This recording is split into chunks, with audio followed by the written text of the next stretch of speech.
Building a strong, sustainable strategic plan through 29 and 30. The district does not have a strategic plan, so this is going to be one of my first large tasks, is really gathering a group of stakeholders. I have a lot of data already, and crafting a 5-year strategic plan. Where is it that we want to see the district by the year 2030? Okay. Build the brand. I'm all about building the brand. You see this special PowerPoint. It's like, it's Mount Vernon PowerPoint. Yep. But I'm all about building the brand. I want people, when they see this, this is what they're thinking, Mount Vernon City School District. And then finally, as I already said, making sure that all of our schools are ready to open in September. That's my #1 priority. So if you want a meeting and you done called my office, believe the executive assistant when she said, I'm busy. I am so busy. I'm so busy. But I will definitely try to ensure that within this calendar, the rest of the calendar year, that I am meeting anyone that wants to meet me. As I said, I'm big on system thinking, and right now we're really at the compliance, repair, and upgrading part. Okay? But as you see, the more we continue to improve, the more we keep going and working together collaboratively, we will become effective, efficient, and have sustainable systems in our district. So it's a lot of cleanup. So, you know, a lot of people want to improve processes and align the systems. We have to do those things in tandem, but do know that this is, you know, there's things that are needing to get done that are not done. We had to repair the special ed continuum. Next would be to make sure that we improve the continuum so that students are able to have access to least restrictive environments. Then we need to make sure there's quality. Too often you go into a gen ed classroom and you go into a special ed classroom, same grade, and they're being taught incredibly different types of material. We don't want that. And then finally, once we get there, we will have an effective system. I believe in effective schools and classrooms. You have to manage your learning environment. The curriculum must be high quality and rigorous, and lessons have to be planned. And I can go into the classroom and I can tell when somebody's winging it. And then they be like, Strickland. So what I'm doing is, I don't need you to tell me all of that. If you plan, I should know what you're doing. You know what I mean? I should know everything you're doing. As a matter of fact, I'm going, like I think we're live, am I right? When I come into classrooms, keep teaching, because it's about the babies. It's about the children. It's not about me. You do not have to show off for me. I'm gonna come around, just be snooping, looking at your bulletin boards. It's May and you got stuff up from October. I'm like, uh-oh. So just really start thinking about those environments. They need to be high in quality, high quality instruction. I'm looking for student excellence, excellence. And yes, I always say too much of education is by chance and not design. You have to be planned. I'm almost to your questions. Transparency and accountability. So these are the things I do promise. I promise to be honest about challenges and celebrate successes. I promise to listen to more than I speak. I promise to follow through on commitments. So you might hear me say, listen, I heard you. Just because I heard you don't mean I said I was going to do it. All right, so I just want you to know that. So I heard you. Don't be going out here saying Strickland done said. No, I said I heard you. But if I do say, you know what, I am going to do this, I will follow through with it. And if I cannot after the fact, I have the integrity to come back and say, you know what, I bit off more than I could chew, and I apologize. But I do realize that trust is like spokes on a wheel. And even though you might forgive me and you pluck that spoke off, guess what? We're eventually getting to a wheel that won't have spokes. So that's why all I have is my integrity. I will deliver when I say I can deliver. And just know that that's how my train of thought is. I know how to admit when I don't know something. And finally, always put students first. And then what I need from you, I need your patience as we build relationships. It's been a trying week this week. I've been telling people I got baptized in Mount Vernon this week, by fire. The first few days was all nice and glorious, and I got flowers delivered to my office and stuff. And then this week, I got 600 special education students are in place. They waited for me to get real acclimated. So I was real grateful for that. But like I said, we got to business and got it done. I had an expectation. I said, by Friday, I need this done. We had a meeting at 1 o'clock yesterday, and it was done. And I'm not playing. So thank you. So I was going to say, don't let the kind face fool you. And I love to joke, because if we don't joke, then we might cry. You know what I mean? Because I wanted to cry this week. But I'm all about accountability. I'm all about accountability, especially when it pertains to our students and families. I need your honest feedback and perspectives, okay? I need your partnership in supporting our students. I need your trust as we work together. And then I need you to understand I'm running the day-to-day operations of the district. So often, I like to say it, I be out here in these streets. You're going to call the superintendent's office, oh, he's not in the office. You know why? Because he's probably at a school. He's probably in a classroom. He's probably working with principals. I want you all to know that. If I'm not responsive, it's not because I don't love you or like you. It's because I'm legitimately busy. Legitimately.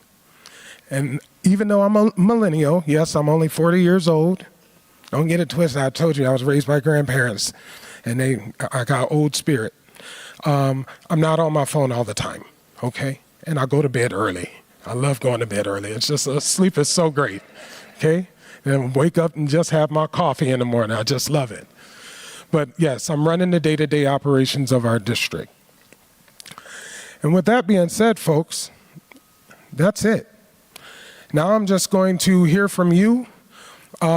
My next plan is that at our August board meeting, I am presenting a plan that actually shows where we're going forward. And that will be at the business meeting. And that will be based off of all the conversations that I've had. That'll be based off of the data that I've gotten. That'll be based off of the fact that we will start seeing snippets of the test scores. I'm not saying forget what happened in the past, but I want you to think about what it is that's going to get us forward thinking and not all the mistakes of the past. We'll be here all day. That's in any district. That's in any district. So with that being said, feel free to come up to the mic and I'll entertain your questions.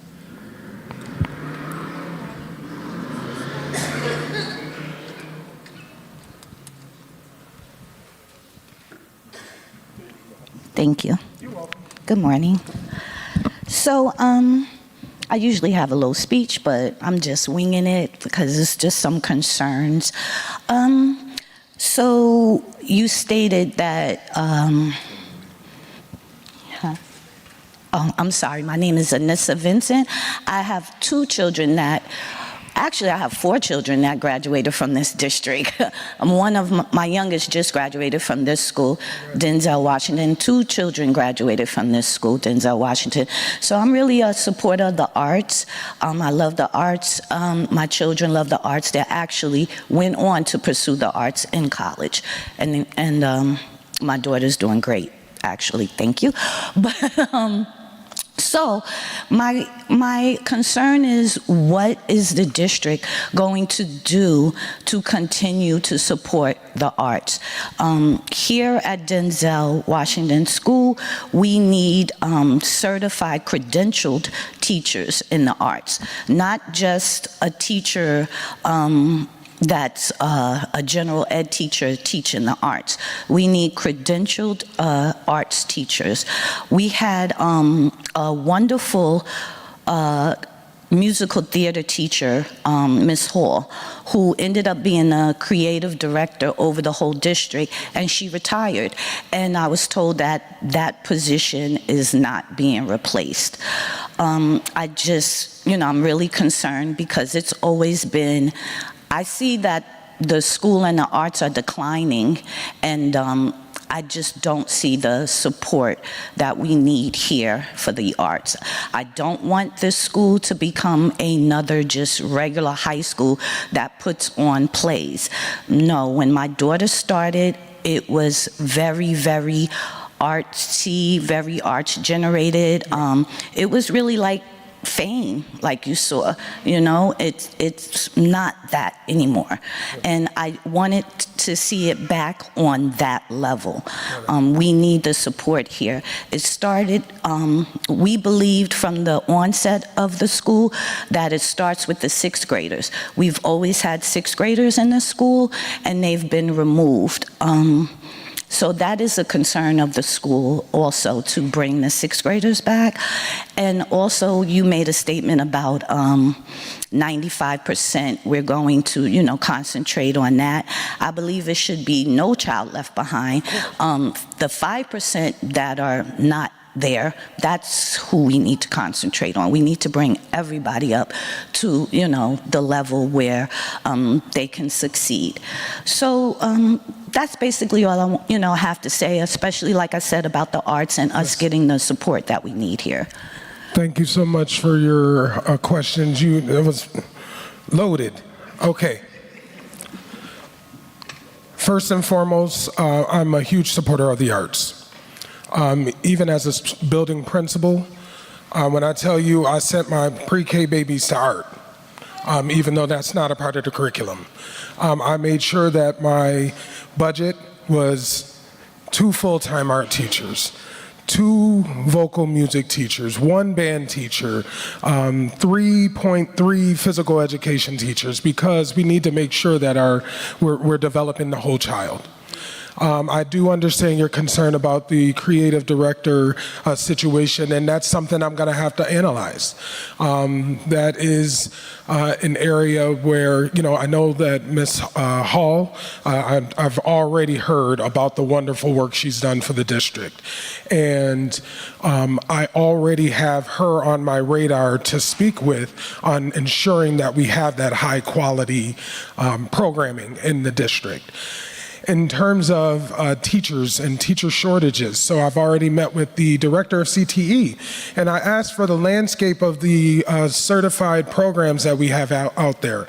And already I see an opportunity for having a teaching and learning institute of some sort. How are we getting, there's high schoolers, there's middle schoolers. I was the elementary kid that wanted to be a teacher. Let's capture that. I've come from a district that had a very good program that led to pathways into education, and I would like to see that actually in this district as well. In terms of the 6th grade situation, every school district has to submit a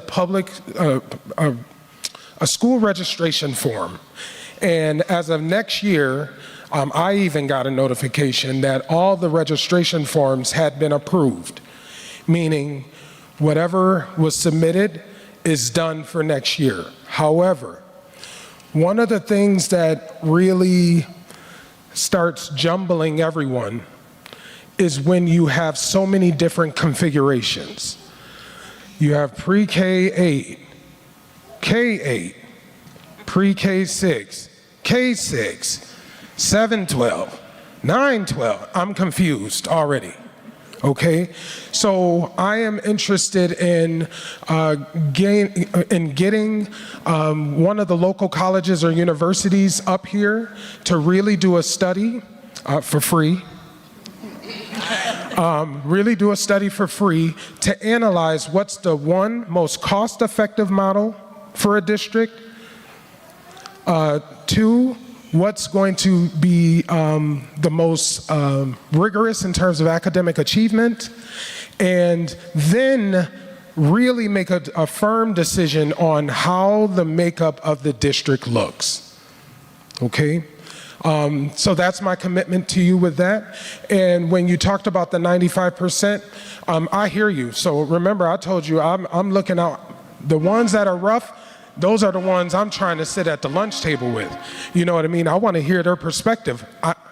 I know exactly what that is and what it looks like, but what I'm trying to say is too often we just focus on those 5% and you forget about the 95. And then guess what?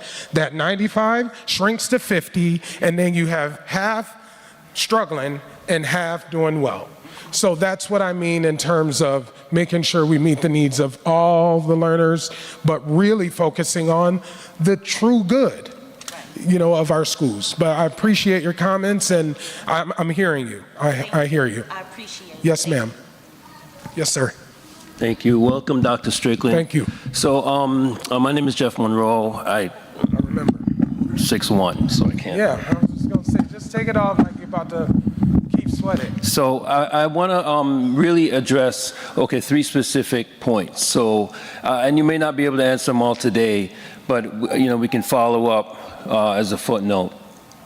Firstly, and I want to thank Barbara Burtz for having brought this up in a previous, because I watched the video, a previous forum, and the question of African-centered curriculum came up. So I just want to put a finer point on the question, because as you may not be able to answer now, I want to clarify for the audit, because we did speak, you briefly said something about auditing the curriculum.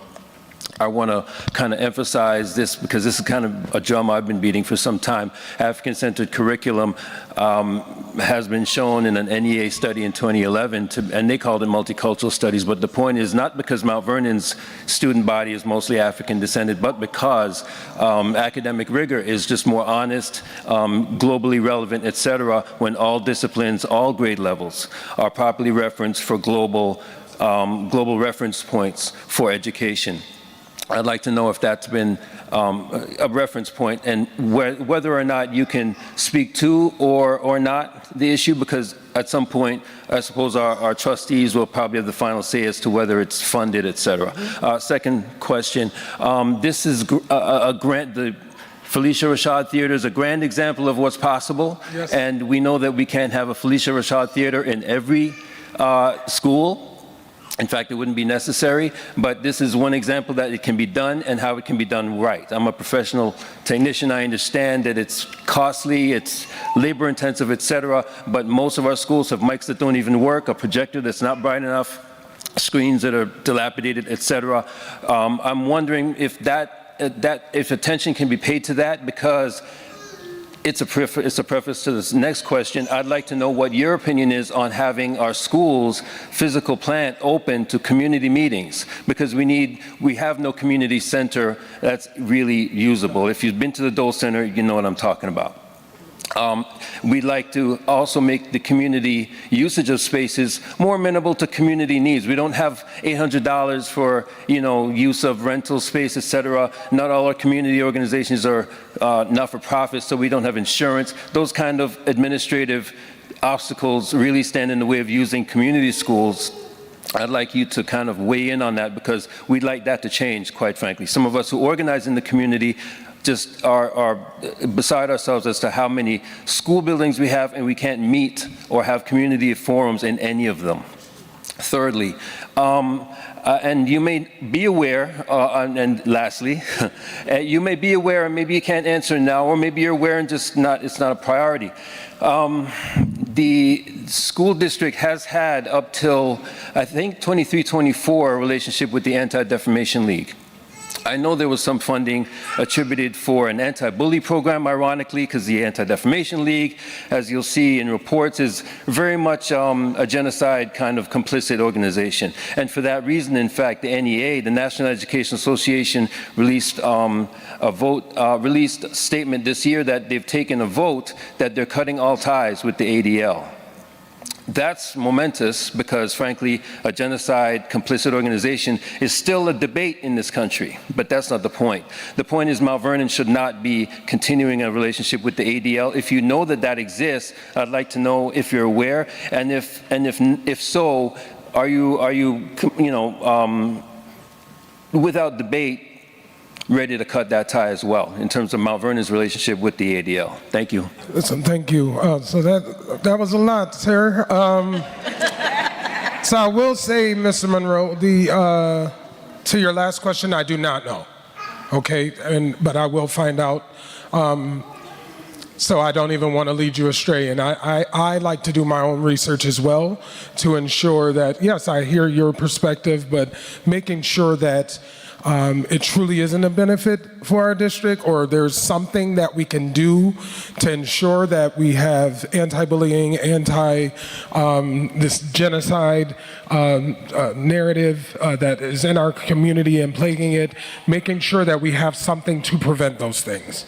So I will say that on the survey, there were quite a few individuals that responded that talked about implementing Afrocentric curriculum, which I'm very, very interested in doing.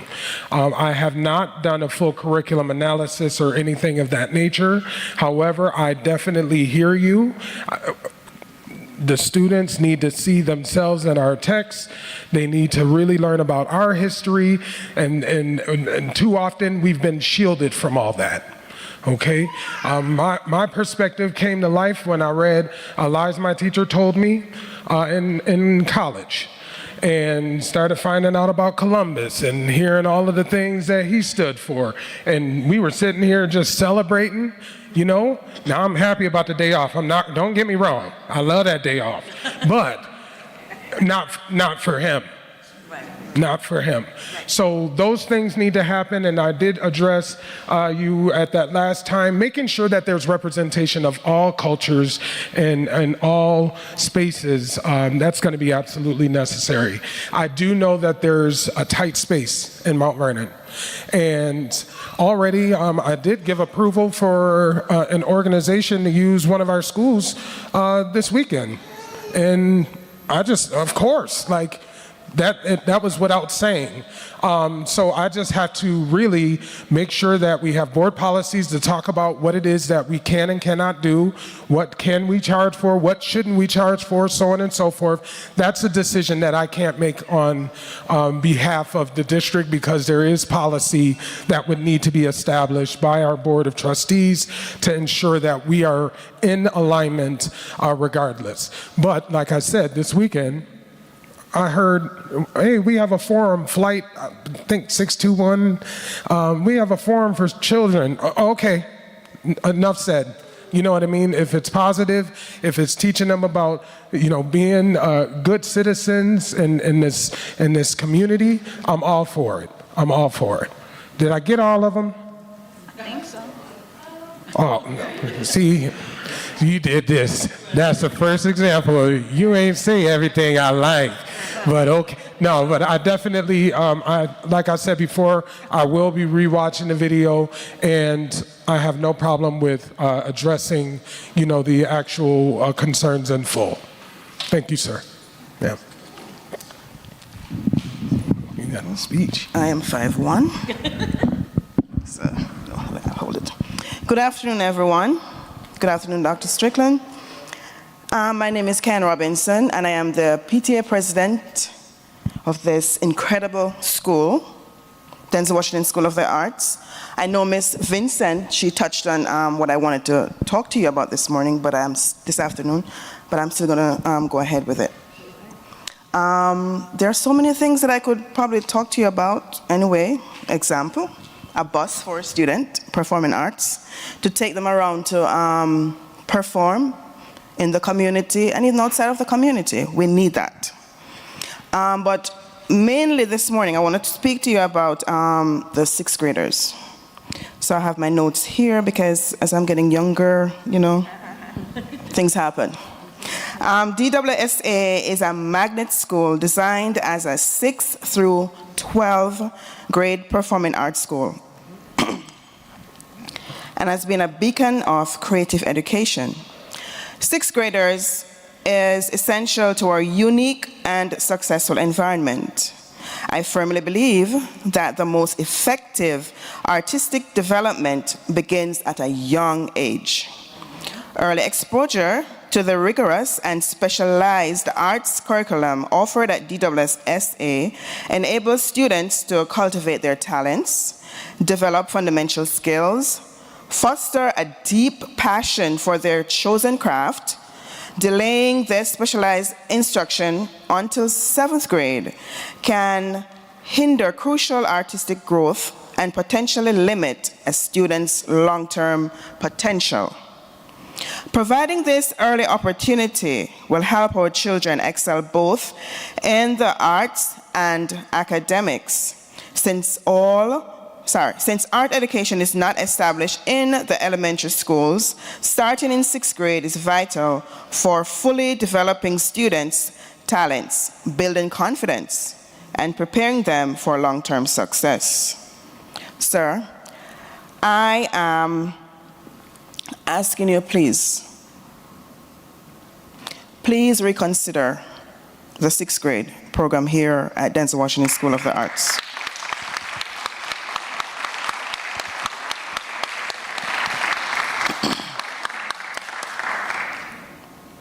I am confident that having 6th graders here would greatly benefit our school community and uphold our mission of nurturing young artistic talent from an early age. To support this, I conducted a survey for current and former parents, community members, and students. Although time does not permit me to share all the responses, I can confirm that everyone who participated agreed that 6th graders should be reinstated at DWSA. My son, Matthew, who started DWSA in 6th grade, whom I've watched grow into someone that amazes me, a little shy in elementary school, but now I watched him performed in front of dignitaries. I watched him, sometimes he's asked to be a guest speaker, and I watched him, and all that, it's because of him starting at 6th grade. He has developed into a confident young man, whom I'm so proud of. Not just him, I've seen kids who I've known since elementary school, they came here, and they do their thing. They blossom into something that amazes everyone. So, sir, please, I'm asked you to please reconsider 6th grade here. And I also have some students here who are willing to speak with you this morning, if you'd listen. Kids? Or... I'm sorry. No, they're coming.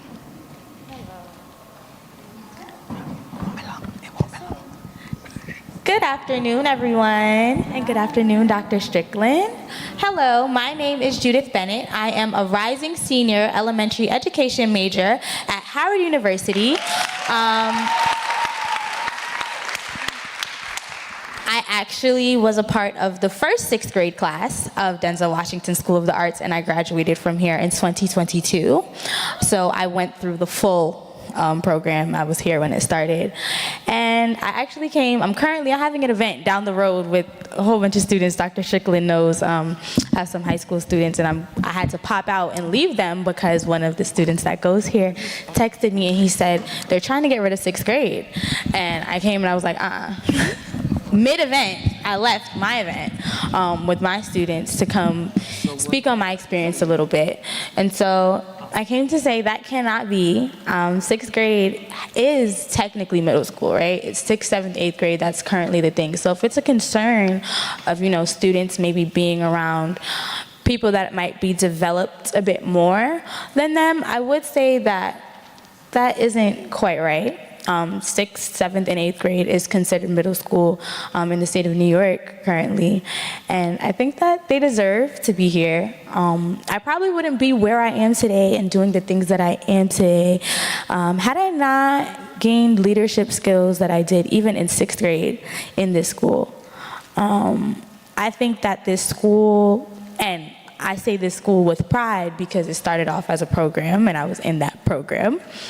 I think that this school really develops you and prepares you from a very young age to be something incredible. And even at the very tender age of a 6th grade student, our teachers and our principals and whomever were telling us about college. Like, that's how I knew. They talked about the days when, oh my God, you guys will be here from 6th grade to 12th grade. I cannot wait till you guys get into college and college acceptances. And actually Taylor came with me as well, and she's also at Howard University with me.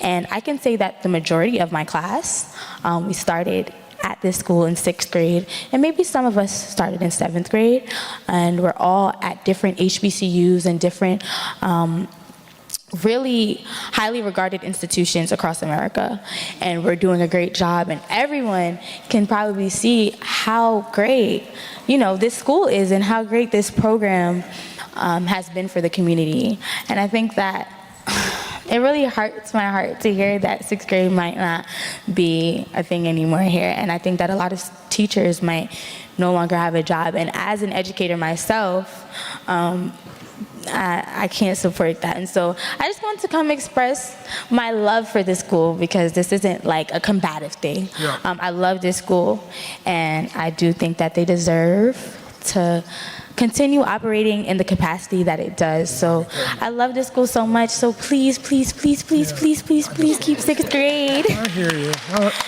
Thank you. So, first and foremost, congratulations. Thank you. And you better finish strong. And you better come back to Mount Vernon. And I know, you could get a job tomorrow if you need a special ed certificate. Feel free. You'll get hired right on the spot. I want to be very, very clear on one thing: configurations. Hear me out. This school is now going 7 to 12. I'm hearing great things about 6 to 12. My hometown, that program starts 5 to 12. I need to know which one, because all of them have been successful. You know what I'm saying? So I don't want to do something and then all of a sudden we come up with a configuration saying 5 to 12. Or we say, hey, maybe it needs to be K-12. We are talking about providing opportunities for our babies, and this is my big thing, and I'm never going to diminish the work that's being done with the arts or with the school. But then why not find a school that specializes in the arts on the north side and one on the south side, and it starts to feed in? Because then it allows more students to be served in the arts in a school like this. So we have to have that holistic mindset. I'm thinking about elementary babies as well, where it should not matter what school they go to. When they come here, they should be able to thrive just like everyone else, no matter what. But obviously, again, and you really spoke a lot of great points, all of our schools haven't been felt to give the same oomph. And we need to get the entire district back into that space where it doesn't matter where you go, you have access to all those opportunities. But I definitely hear you, and don't forget, I'm looking for your application in May, because I know when your graduation is, all right? But thank you for speaking out. No, tomorrow. Yep, tomorrow, 3? See you tomorrow. See you tomorrow. See, she taking my whole weekend. I love when the... Yes, ma'am. I'm going to ask kindly, please remember our creed is, I am my brother's keeper. And so we need to keep our comments short.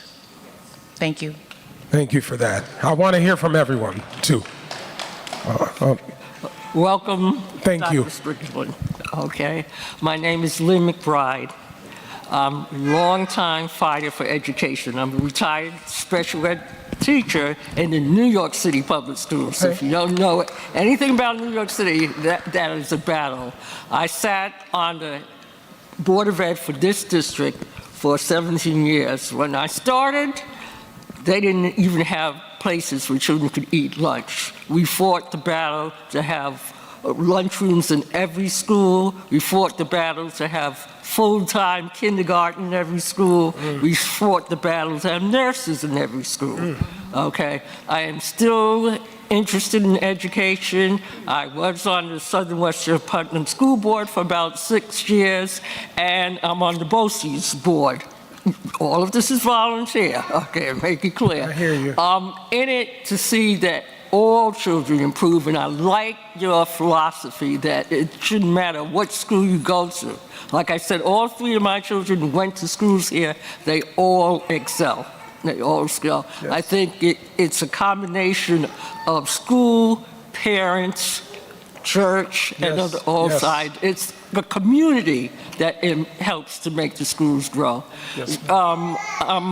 Don't know if you're aware of the help that you have outside the district, because like I said, I'm on the BOCES board, and they offer professional development, training in CTE programs, cybersecurity, artificial intelligence, all the new things that are coming open that we have to catch up to. It's not just, also languages, the English language learner programs. They have, getting people with their degrees for high school, etc. So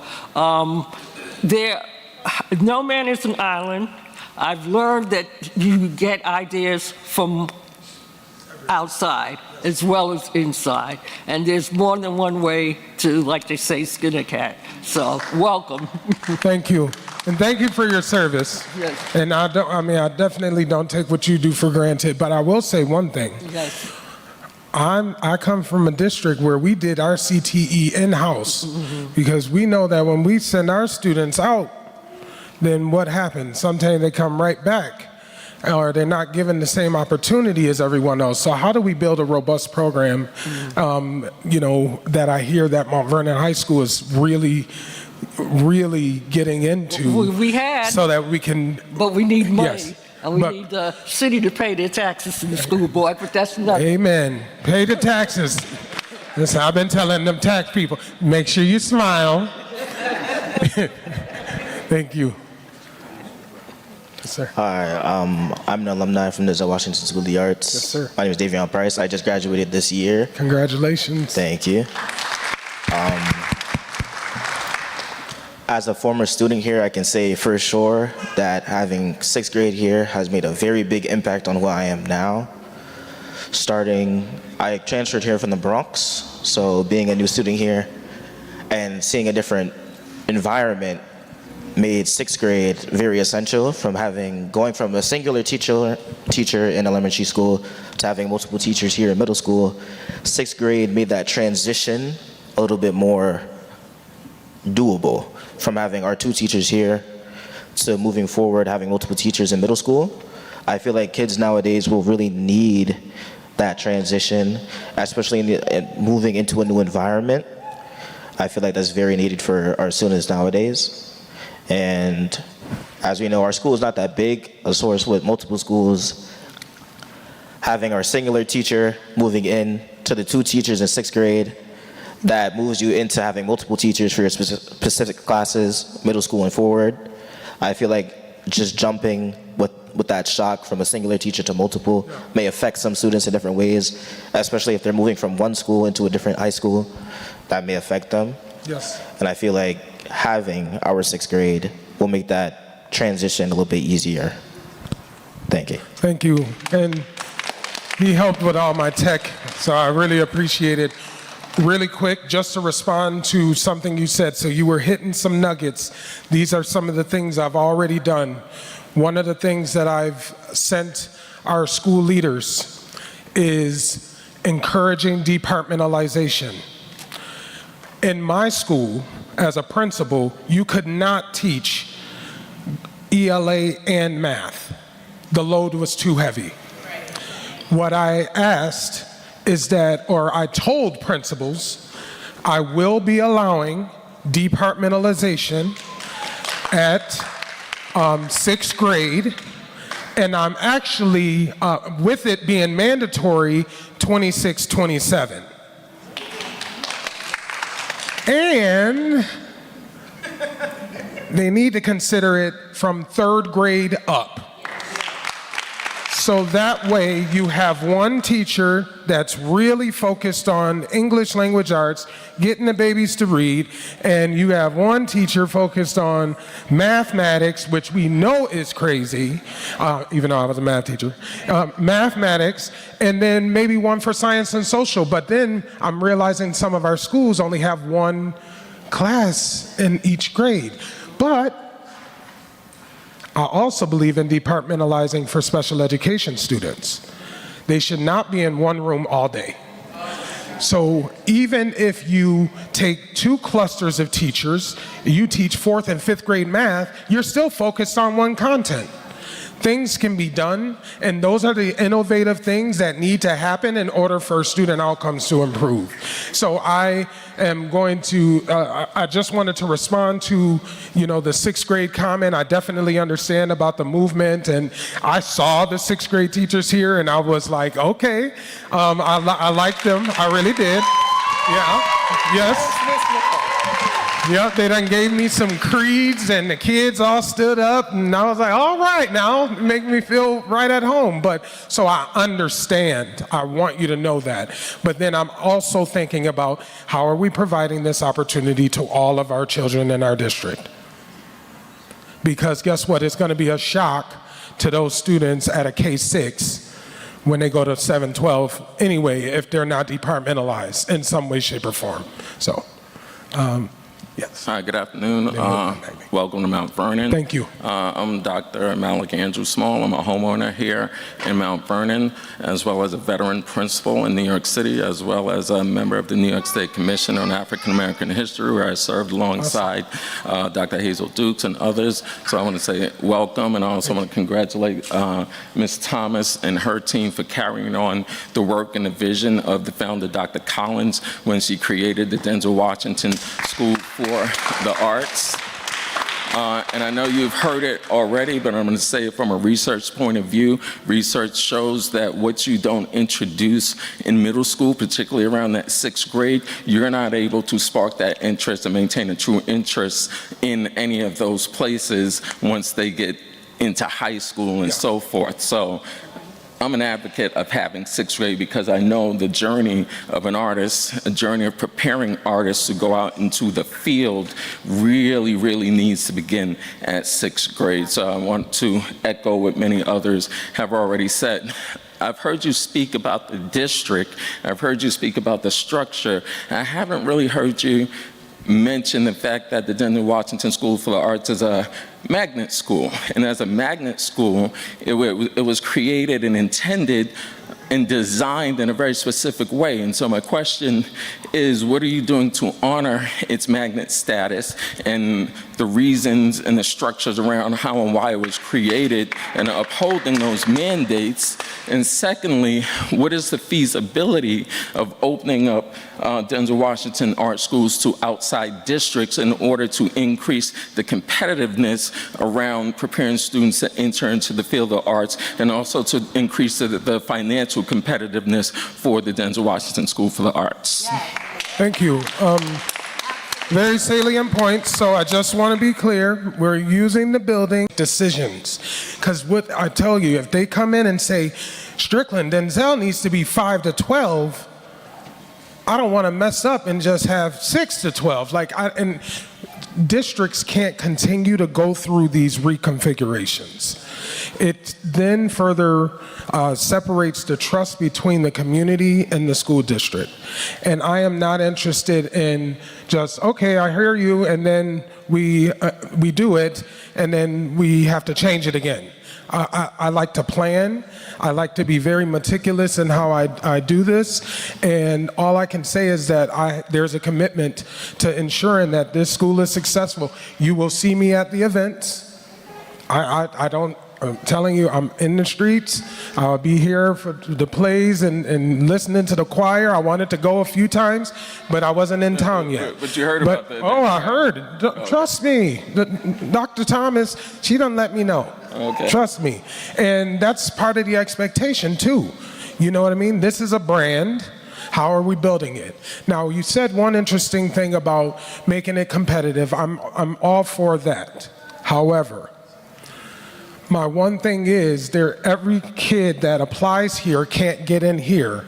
So it would behoove us to give that experience to someone from the outside before giving it to one of our own. But So I want to kids who apply here, right? That this is, we're preparing artists. So even those who apply, that pool ends up being dwindled down to pick those who are truly on track to be prepared as artists. So just to make that differentiation, yes, we love all of our students, but this school is committed to preparing artists as part of its mandate as a magnet. I understand, and I hear you, and I definitely, like I said, I will be looking deeper. It's only at day 12, at 12:23, but give me a moment and trust. I still gotta be out here. I gotta really do my research. Thank you, sir. Thank you. Hi, good afternoon. Good afternoon. Get up, give it up for the students. Hopefully we can bust a few of y'all out. Go ahead, 6th grade, I know. Yes. Hi, good afternoon. My name is Matthew Samuels. I'm a vocal and band major here at the Denzel Washington School of the Arts. Yes, I'm also, we are the council right here for this year's senior year because we're the class of 2026. I'm the vice president. This is Madison Govaya. She's the president of the Denzel Washington School of the Arts. I'm also the head of the youth ambassadorship program here at the Denzel Washington School of the Arts. And I do have a few issues, but the first one I would like to bring up was one that happened in 9th grade. It was when tests were worth 50% of our grades. I personally don't agree with that because honestly, if you get a bad score on a grade, on a test, that, determines our grade. And oftentimes people, the way how, education is set up, I know our AP Lang teacher always reminds us that education is not necessarily about your grades, but it's about your intellect. It's about what you know. It's about what you could bring with you into the real world. And making tests 50% of your grade makes you just study for the test. It doesn't make you see how that will help you in the future. It doesn't make you, notice the true value in what you're learning and see, the poetry and the symbolism in various things that you have and that we're presented with. Another issue was also the 6th grade. I've been here since 6th grade.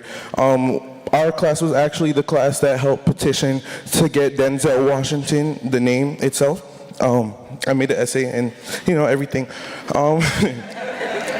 But, truly being here from 6th grade, it molded me into the person I was today because I originally came in as only a band major, and I was so afraid to sing, at church by itself, so much less to sing, on a huge stage. But being around it and being molded and, always hearing the great singers and the great musicians, it made me want to be on the stage, and it opened so many doors for me.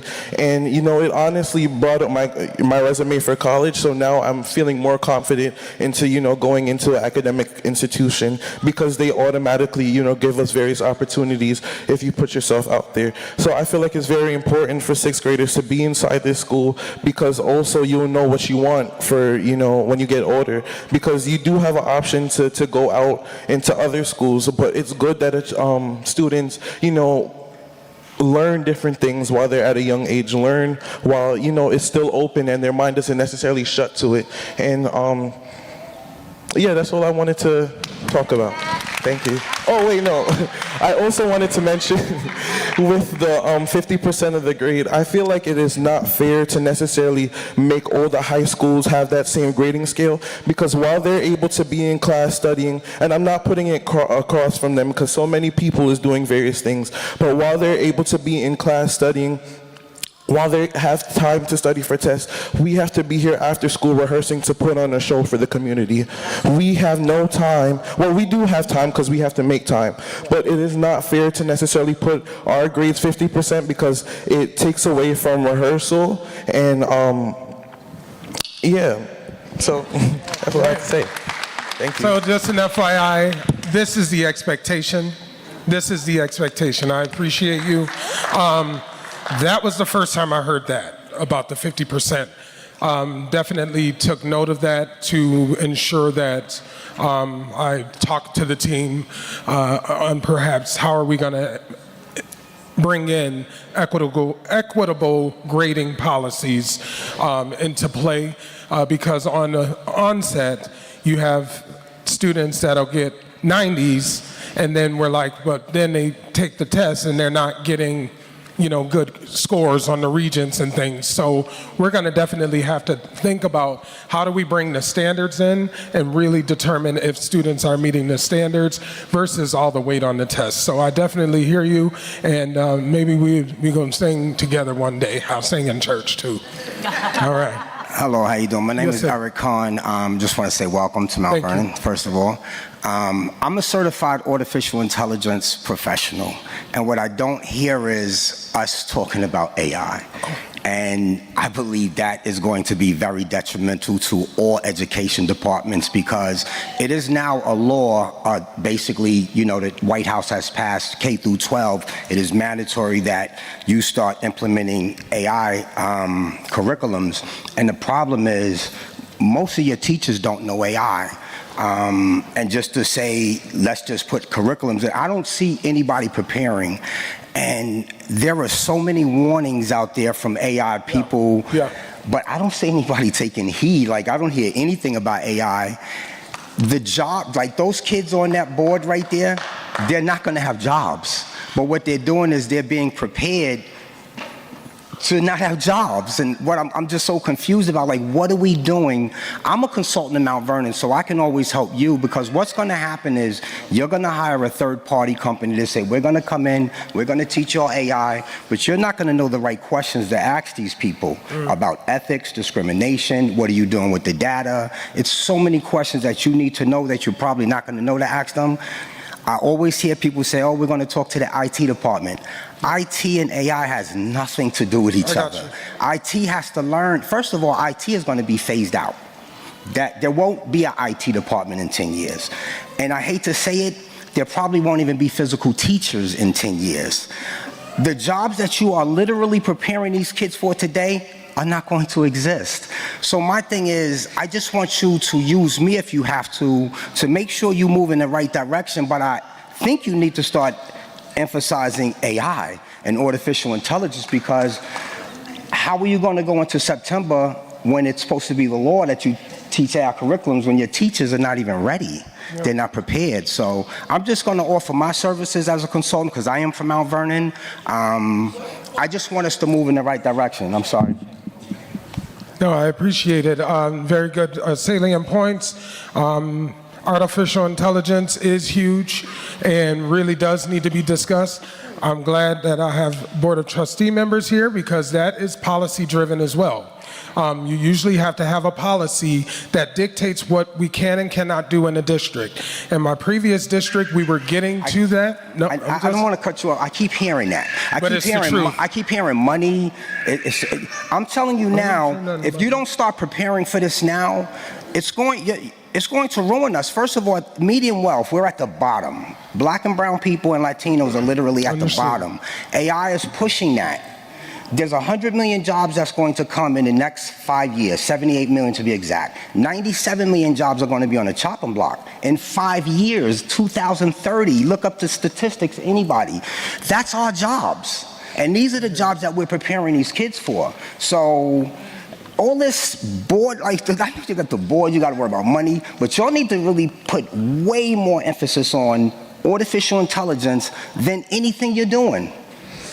No, I got to get my babies into schools first. Yeah, but they're not going to have jobs. But I'm just saying, I hear you, sir.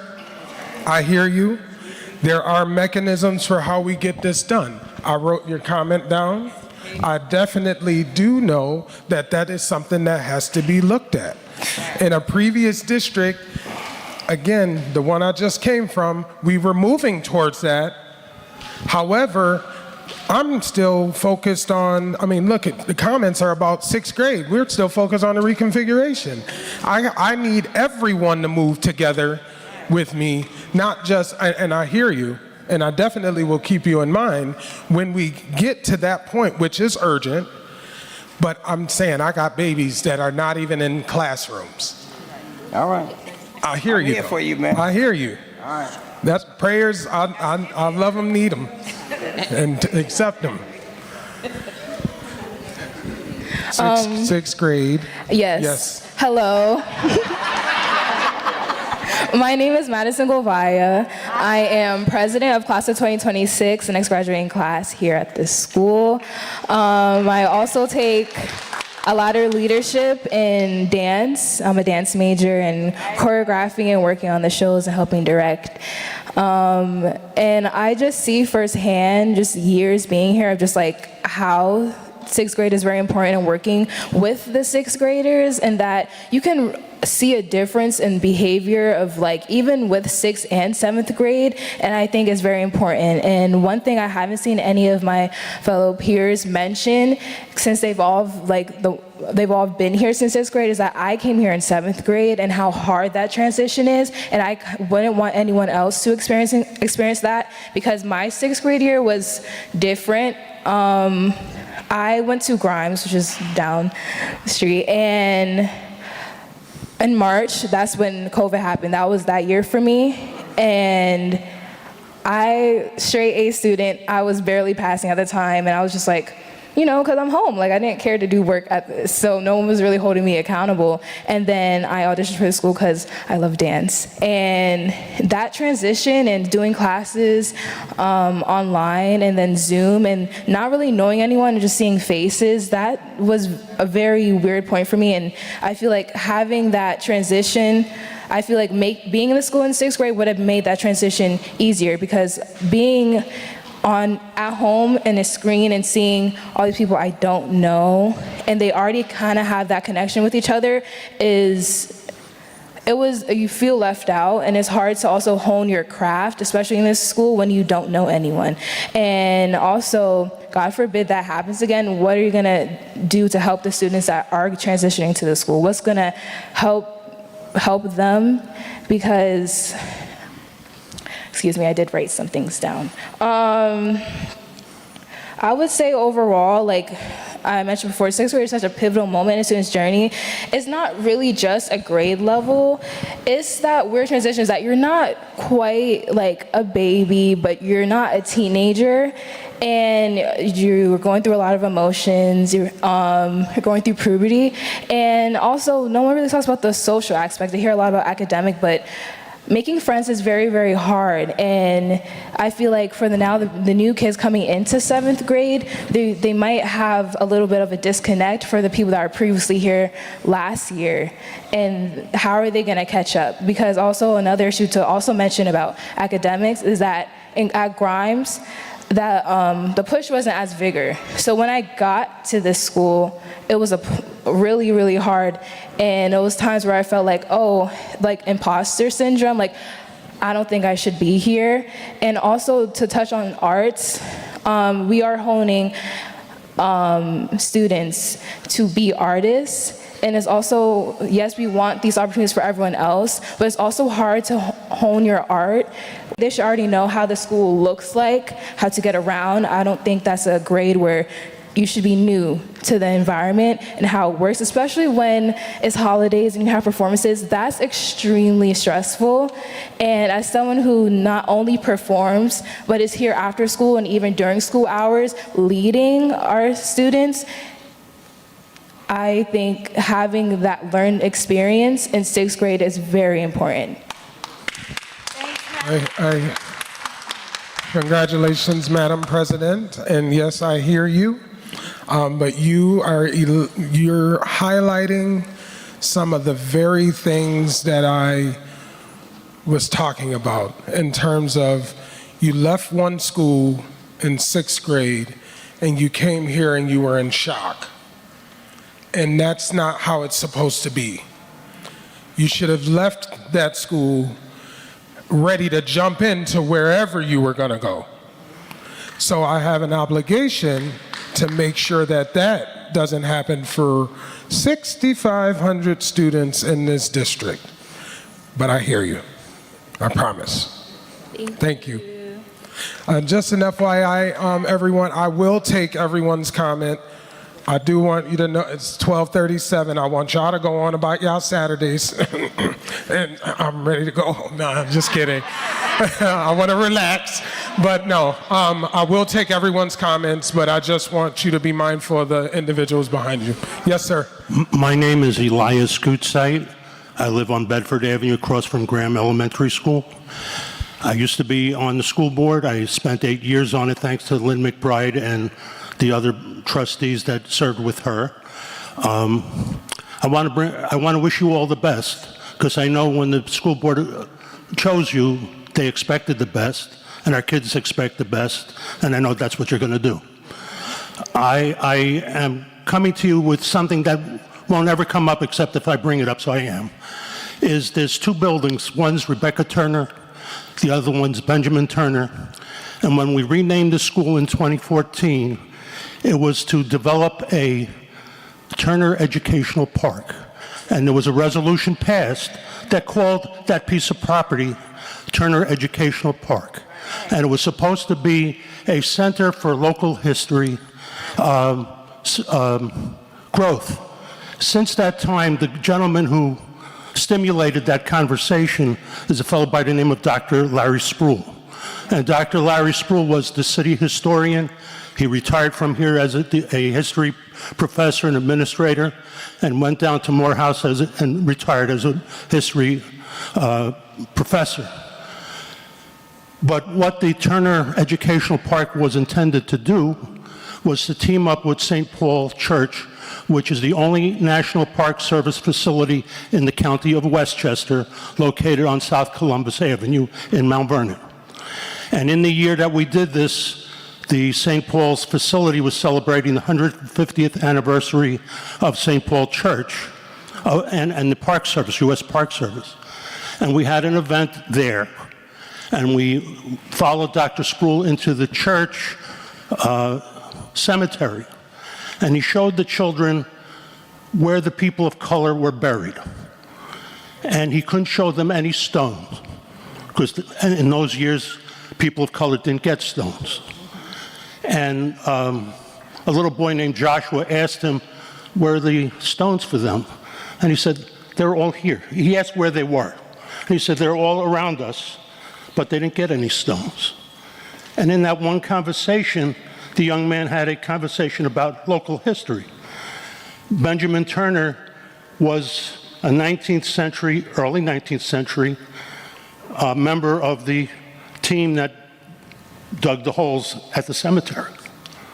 The first black entrepreneur was one of his relatives named Nelson, right, that became the chief person who oversaw the burials. Rebecca Turner was, I believe, a niece or a grandchild of Benjamin. The reason why all of this is important is because there's a local history of African American participation in what became the city of Mount Vernon before it was the city of Mount Vernon. And the follow-up to it is when we had a conference in that year talking about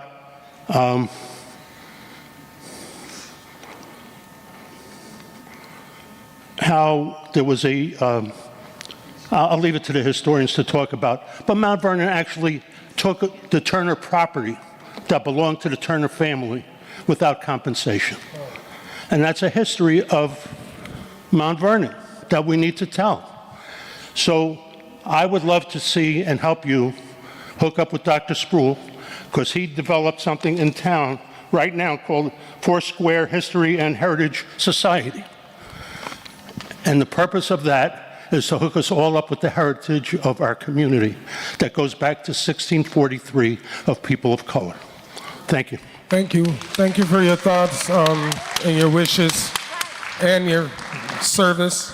And I'm definitely not just here to just be here. I'm actually interested in why buildings are named for what they are. I will do walking tours and things of that nature because, and guess what? I moved here from Rochester and I stay in Mount Vernon. I do. That's very important to me. Where? You know where. I didn't even know I was going there, but I did, but I'm there. It is what it is. I'm let it be. Just a quick reminder to please keep your comments to 1 minute and 30 seconds. Okay. A minute? Yes. So I was going to ask some questions about the budget for the district. As we know, we've already failed many audits from the federal government required. So based on that, I'm asking, what are we going to do about budgeting specifically? Because now the federal government has threatened us to stop federal funding because we're, how much? 11 million? $7 million in debt. Yep. So, and they were thinking that was because of embezzlement of funds. So what are we going to do to rectify that so we can continue getting that federal funding? That's my first question. So that's good. Oh, say your name. Say your name. Hi, my name is Nazir Garnett. I'm an alumni here at Denzel Washington School of the Arts. That's right. Yes. Very nice to meet you. Congrats. First, very good question. I already have already begun looking line by line as to where will our efficiencies be. The funding that is being threatened to be held, in particular Title III, affects our English language learners, refugee students, and their status. And what a lot of states are doing is they're just saying, hey, we can't offer you the services. We are likely going to, if in fact that comes to fruition, shift monies to be sure that we get, that we offer equitable access to those students in particular. It is scary. I do believe that, you know, there's going to be some advocacy that I would like to do. Our trustees don't know, but what I did in my last superintendency is came up with legislative priorities where we have to go to Albany and we know what to advocate for on behalf of our city. And I want that to be as clear as day so that we're not in these predicaments where everything is tight. Because right now, I mean, we're just barely getting by, and I don't want that. We have to be fiscally responsible, and I'll make sure that we are there.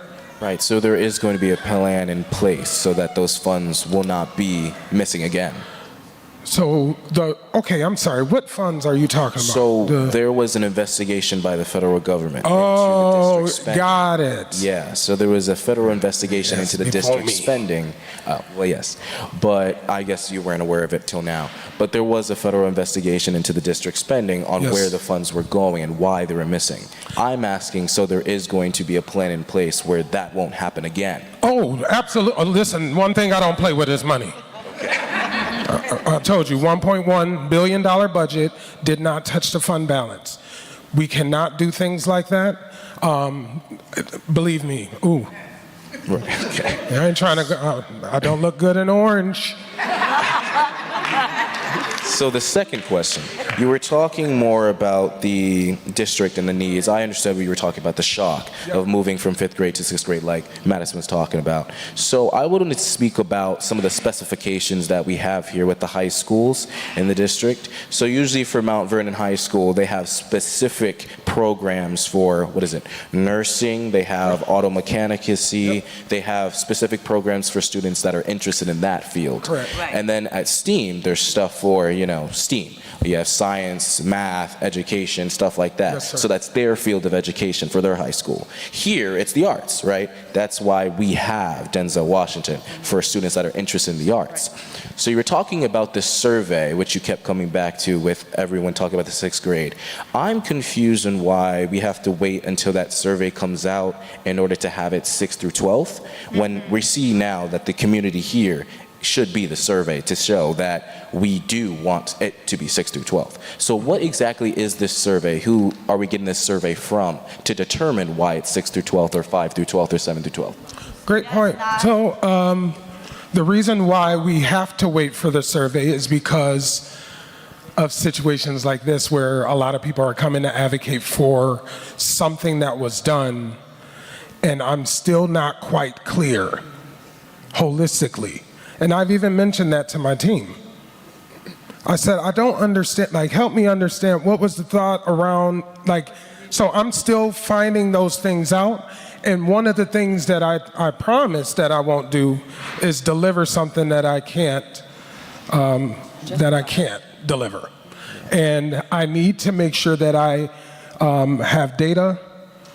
I need to make sure it's fiscally responsive, because not only are the 350 students in this building a priority, but I have 6,000 students in the district that are also a priority. And when you frivolously spend monies and you have these configurations that don't work to support students, it could be a problem. So I know I'm not hitting all your intellectual questions. That was a good answer. But I'm like, goodness. So just my one last thing, because I know I'm down to 1:30. My last thing. So you do agree, for me, the community agrees that it's the best to have those 3 high schools in place where it's the each specification. Do you agree that it's good to have the each specification of high schools instead of it being some of this, some of that, some of that? So each high school that specifies in a certain aspect of education that a student might be interested in will go to that specific high school. Absolutely. I like that model. Thank you. Thank you, Ms. Crenshaw. I'm sorry. Good evening. Good evening. I guess it's good evening. Afternoon. Okay, afternoon. My name is Cynthia Crenshaw. I was a Parker PTA president. I've been a part of the PTA since 1983. I am a substitute teacher. I'm on the education committee of the NAACP, and I'm a newly registered library trustee. I just got elected. So, Give it up for Ms. Crenshaw, Thank you. library trustee. And I'm glad I'm coming in behind Good Sight, because history is important. Yes. Okay? And I know you said that don't look at the past to get to the future. I disagree. We have to look at the past in order to get to the future to make things right. Okay? For an example, Parker School is a historic black school. But yes, you closed it. And as far as Cecil H. Parker picture, why would you want it at the library? That's where I want it. Why you want it at the Board of Ed when nobody would really realize how important that picture is? The only people come to the Board of Ed is to pay their taxes, and those that don't want to pay, don't come. Do not come to pay their taxes. Yes. Another thing I have to say is that in Mount Vernon, we have a low enrollment of black teachers, very low.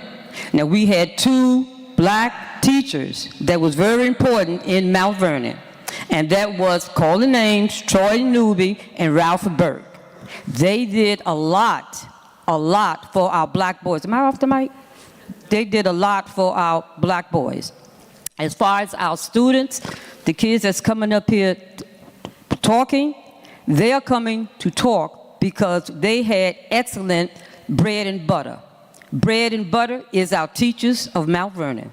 Yes, that's why we have such a good student that's coming up here speaking. Yes, ma'am. So please consider the picture. Please consider bringing in more black men like Ralph Burke and Troy Newman. I think you might consider doing a survey that is from bottom up. Bottom up is where the teachers can survey the administrative staff, you, and everybody else. That's important so you can get a good idea of how our teachers is doing. Yeah. Okay, so please consider what everybody is saying. Please consider the history of Mount Vernon that our students need to know. Consider our bread and butter. Yes. And consider our black male teachers. Yes. Thank you. Thank you. Thank you. Oh, I'm sorry. Very good points, and I know that picture. I've been watching meetings. I wrote it down. Yeah, okay. I'm gonna get to it. Yes, ma'am. 6th grade. Yes, the 6th grade. Yes, I understand. Hello, my name is Hi. Amani Sutherland. I'm here with my sister Amaya, and we came to talk about the 6th grade. Yes. So I joined this school in 6th grade, Yes. you know, and this upcoming September I will be a senior. So thank you. And I would like to say that this school was organized to be 6th through 12th. When I joined the school in 6th grade, I got to look up to the seniors and my upperclassmen, my sister, all of these alumni. And it really helped me and pushed me and inspired me to keep going in my major, which is dance. And I am also the dance captain of Hip Hop Club. And thank you. And we perform at various schools, these performances at this school. And I got to teach 6th grade to 12th grade. And I see, like, there's a way that it needs to be taught. If you join in 7th grade, then they won't know the material in 6th grade. And yeah, you get what I'm saying. And this is my sister. Hi, my name is Amaya. I'm an alumni dance major. I'm now attending Manhattanville University. I'm going to my 2nd year as a dance major. So one thing I want to talk about 6th grade. So the teachers, like in general, teachers, some of them don't like their jobs, but I know here they love the kids, they love the school. And I feel like one thing that I definitely learned, like other than academics, the 6th grade teachers here, they tell us, like, they teach us how to act. They, like, make sure we know how to act. So, yeah. So, like, that's a really important thing, and I feel like everyone in Mount Vernon, everyone who comes to the school should definitely, like, experience it. What else? Oh my gosh, I wrote it down.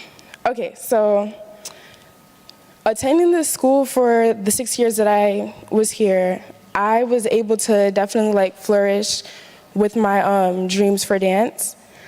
I was able to be casted in and perform in multiple productions throughout my years. I was able to choreograph for multiple showcases. And I founded the hip hop dance club at this school, which is now flourishing thanks to my sister. And yes, I was just able to get a lot of opportunities here from 6th grade that the school blessed me with. And okay, as 6th graders, we were inspirational figures to the rest of Mount Vernon, not only this school, the rest of Mount Vernon and the school district. And I feel like this is what we should continue to strive for in our community. Yes. Thank you, and blessings on your success, definitely, and I hear you. I do. Yes, ma'am. Yes. Good afternoon, all, and welcome, Dr. Strickland. I see some real babies in the room based on the age categorization, birth through 3. And so the Universal Pre-K lottery draw took place on Friday. And congratulations to the families of the 30 students that were chosen. Yes. I'm all for early childhood education, and my question is, can we increase that number? If so, how? And how is the program funded? So the Universal Pre-K program is federally funded. As we are aware, those funds are also being threatened by the federal government.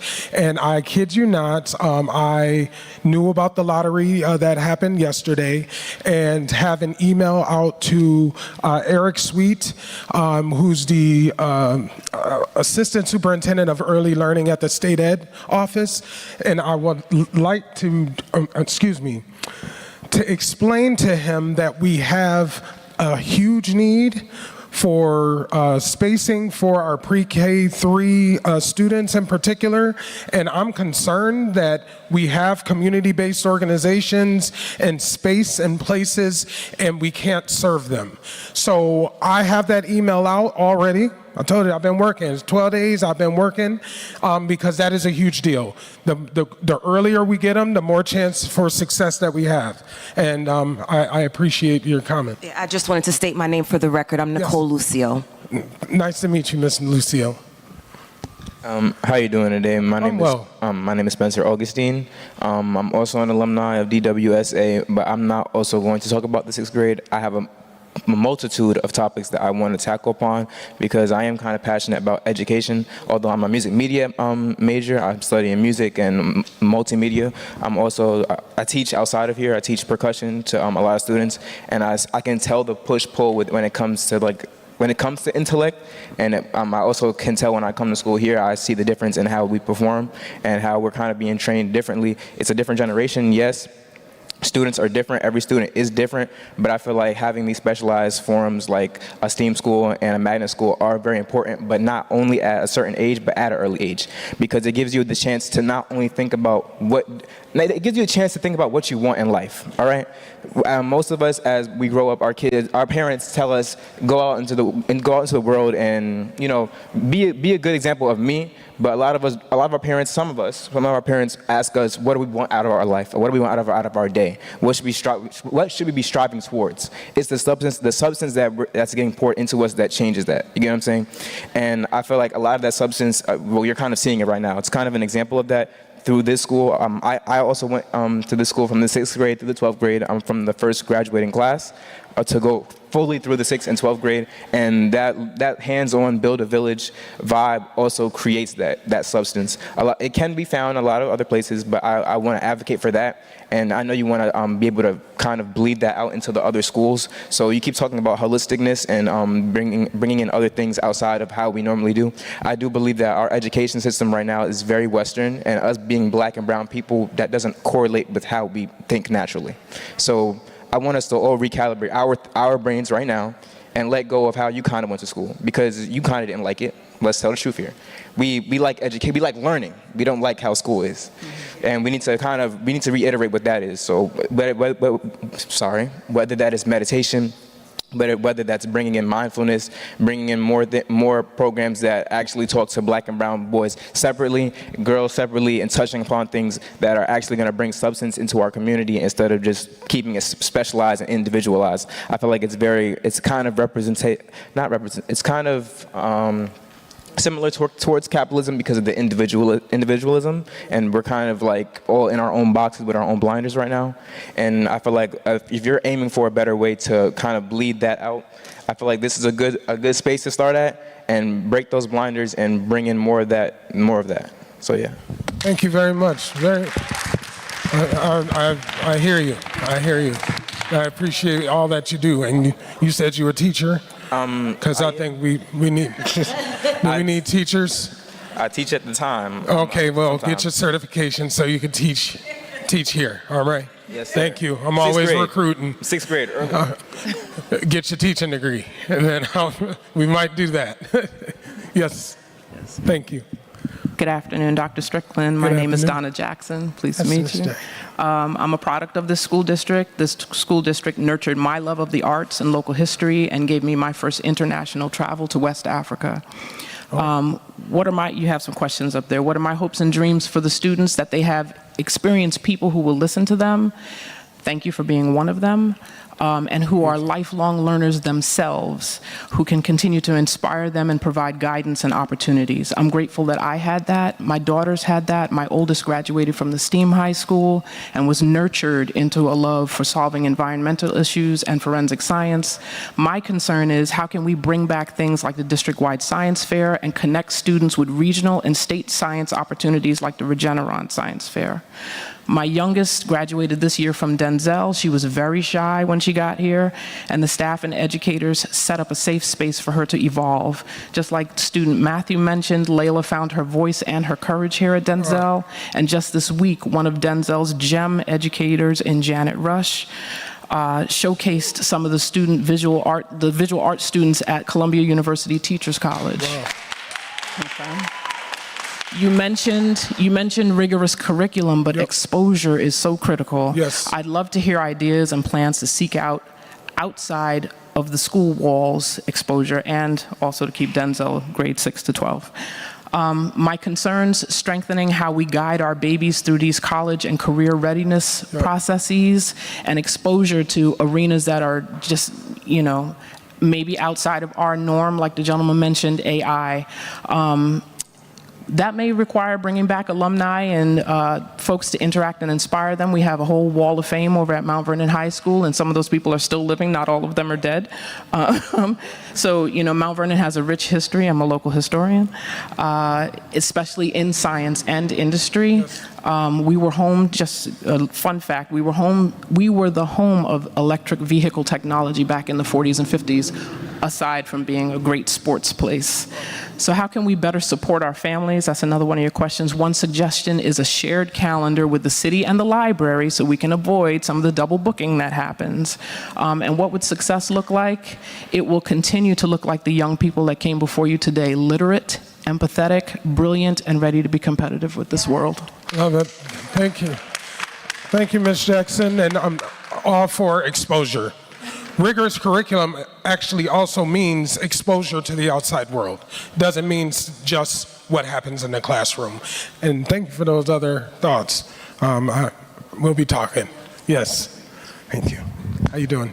Hello, how are you? My name is Nayetta Lloyd. I have two students. I am not a student.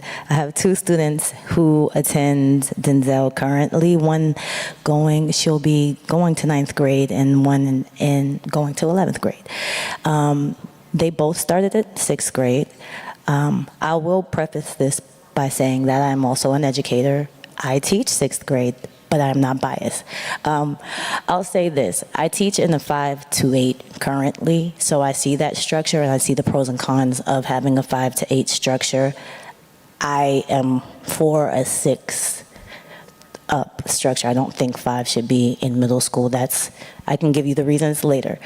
But as for my own children who are currently in this school, my daughter who is in 9th grade, I'm going to say she's in 9th grade, she had no formal training in dance. We sing, that's what we do. I wanted her to come here to sing, but she was not interested in singing. She said, Mom, I want to dance. I said, you haven't done dance a day in your life. But she auditioned and she did such a wonderful job that she entered as a dance major.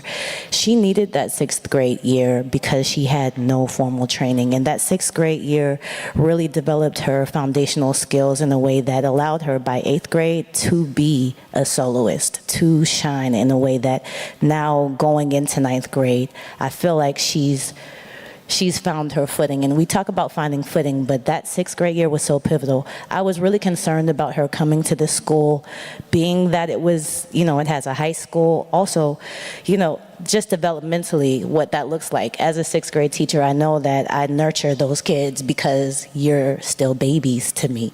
And in such a different way from 7th grade, because I've been teaching for 20 years, so I know that there's a difference developmentally. But I'll say this, that 6th grade year acclimates them to middle school life. And I know that you said that you can't change that right now. It's already the writing's on the wall. My question really is, when would that decision be made? Would this be something that could take a turn in the next school year for 26, 27? How soon could that decision be made because of the studies? Because I would like to see there be that scaffolding. Students do not need to be thrown into a 7th grade structure. They do need the scaffolding to make sure that they are able to be ready for the next stage. And also, This is a magnet school. I do believe that magnet schools don't have to be structured as other schools in the district. So there is a little bit more wiggle room when you talk about magnet school programming to have a school that's 6 through 12 while the rest of the district isn't.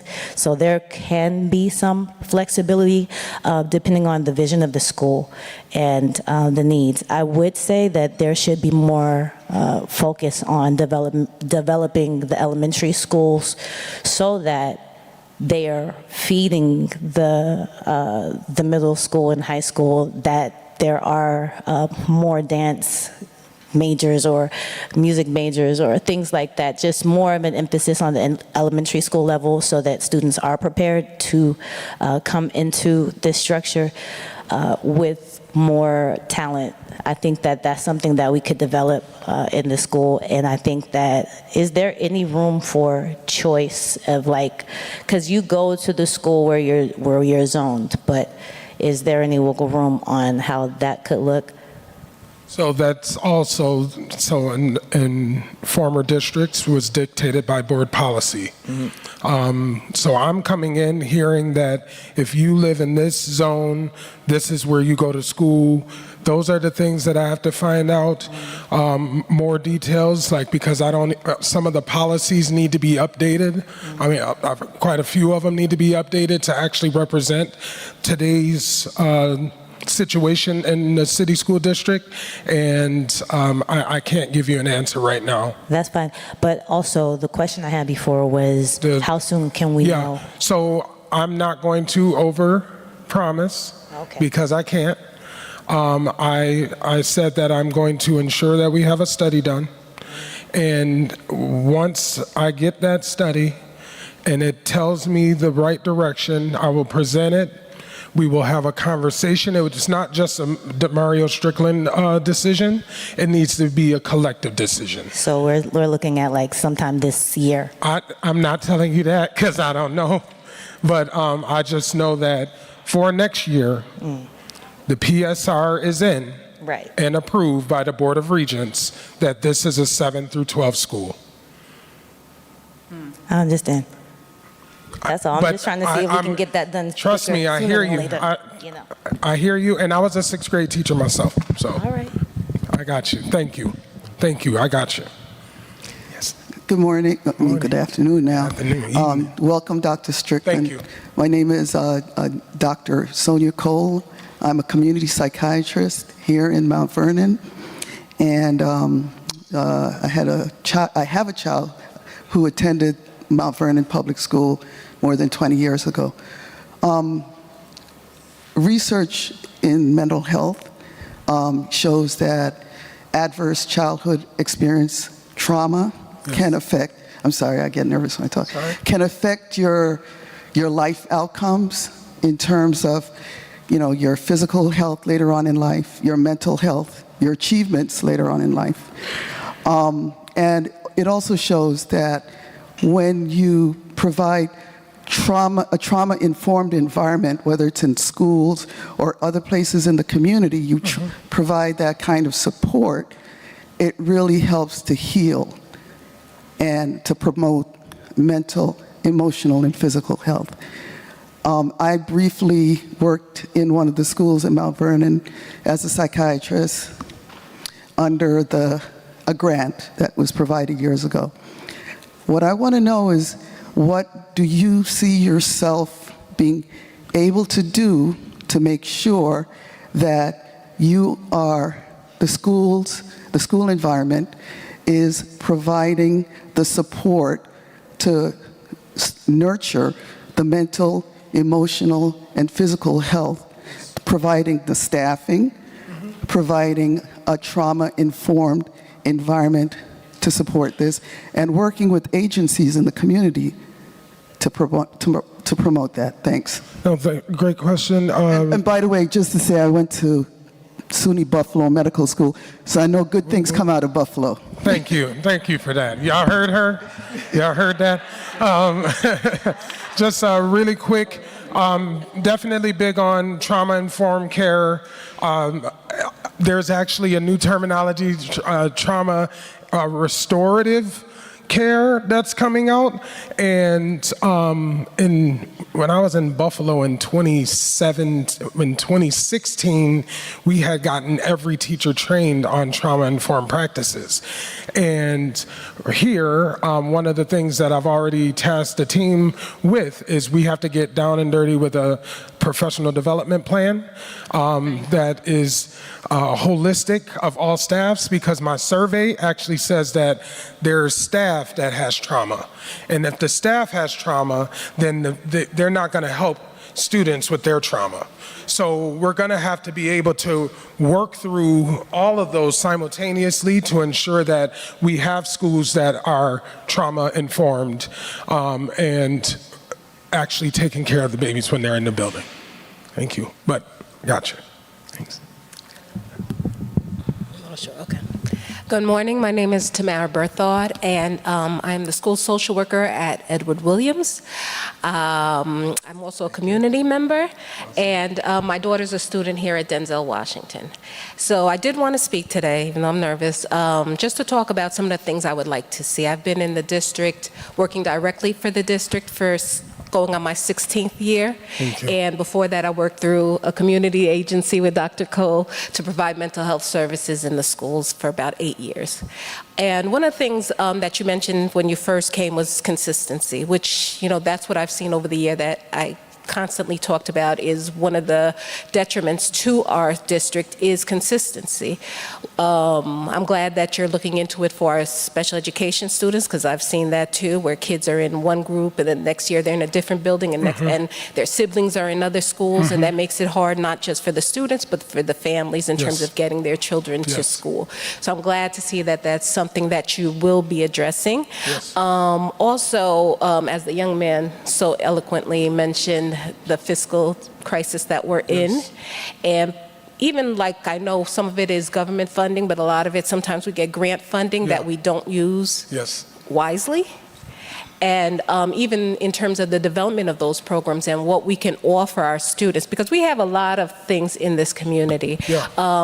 We talked about community, I worked on community boards, community organizations, and I've worked in Yonkers also, and one thing that everybody says about Mount Vernon is that our community agencies and resources are always willing to jump in and support our schools.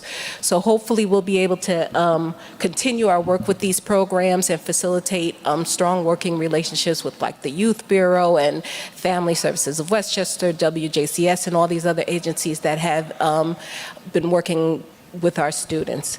I'm trying to, what else is left?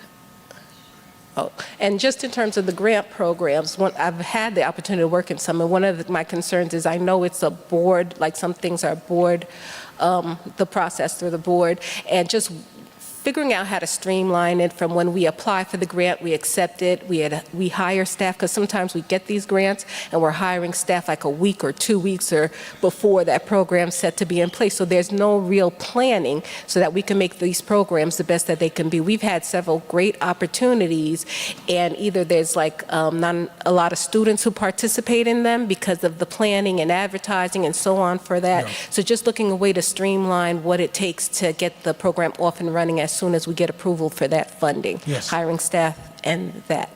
And of course, as a Denzel parent, I will put out there that, I understand it's a waiting process, but just the impact it did have on my daughter coming in here. She came from private school, and she came here in 6th grade, and it really it was a bigger setting. Her class was probably 5, 6 kids by the time she left, to coming here and getting adjusted and balancing her arts with her academics. She's still working on that.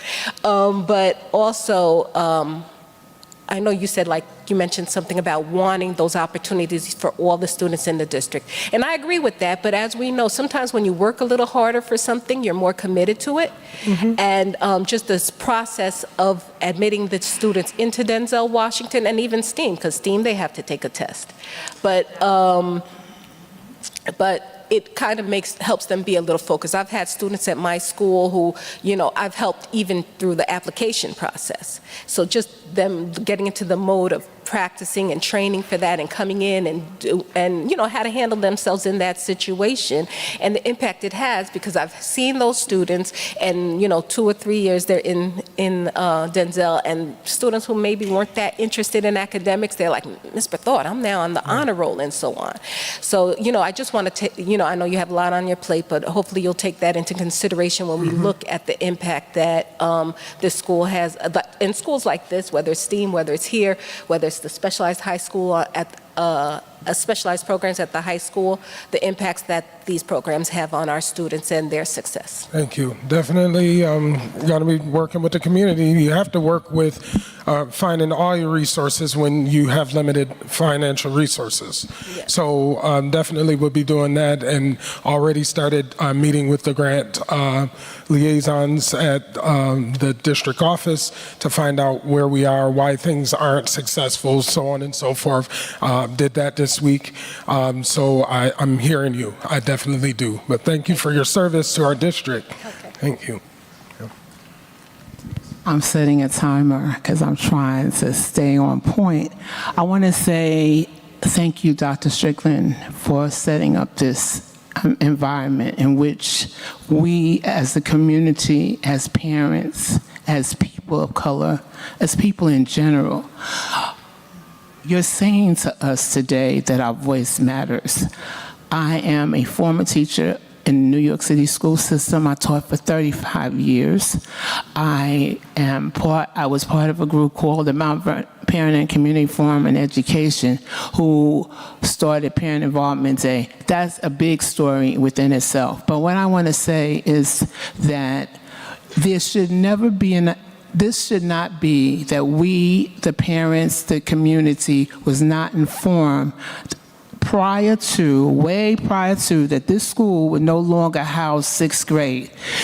There's a very dismissive attitude in this district that you can go to meetings, you can ask questions, you can do what you're doing, you're taking notes. I've gone to many meetings, voiced my opinion, they've never addressed it in a school board meeting. Week after week, month after month. We are supposed to have a parent engagement committee, which I was part of, which worked on the development and looked at the same thing you're talking about, how to divide these schools into grades.